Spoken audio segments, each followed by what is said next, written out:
No,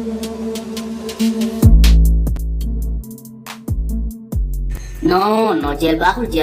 yaa xool sama yaram dum dal bàyyi yooyu xaw nañ ma rey moo tax ma ne xama ñëw laal ci mbeex mi geen yaa ma gën a xam waaye cat baa ma topp wax jaa ma topp geen ah waaye yow instant yi buume nañ ma mais yàlla baax na du ma wax dara man laa mais affaire business yi moom bàyyi naa ci dugg sama gars yi ay business bi du business de wala boog kaana yow yaa moom place bi wala yow sa papa moom place bi yow mënoo ñu may jàmm waaw muy yéen waaw waay ku ne yéen lu ko dal mbaa jàmm la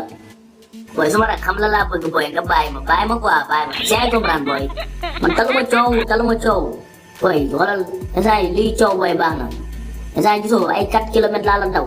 boy doo maam nga noppi boy maa ngi waxtu lu sa yoon non kaana xoolal defuma la dara bàyyi ba ma sippee sa mel bi quoi bu ma sippee affaire yi xam nga yow daal yaa nax ñii ñi bàyyi waaw yaa nax ñii ñi bàyyi ñu yóbbu la prison bi yaa ma gën a xam boy xam la laa bëgg may ma jàmm boy may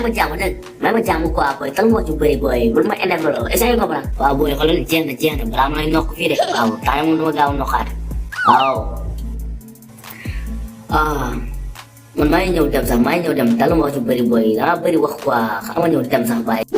yow Fatou an sama añ yow an sama añ yow fii kër kenn mënu fa lekk kenn mënu fa lekk daal kenn mënu fa naan xoolal bu ma ko waxaat dégg nga man du ma sa mbindaan indoo ma fi te du ma sa jabar est-ce que yaa ngi may dégg sa yaay lu mu wax loolu laay def ku génn si kër gi du am añ du am reer yow dangaa waroon dox ba guddi sax doo si sax fekk reer mu waay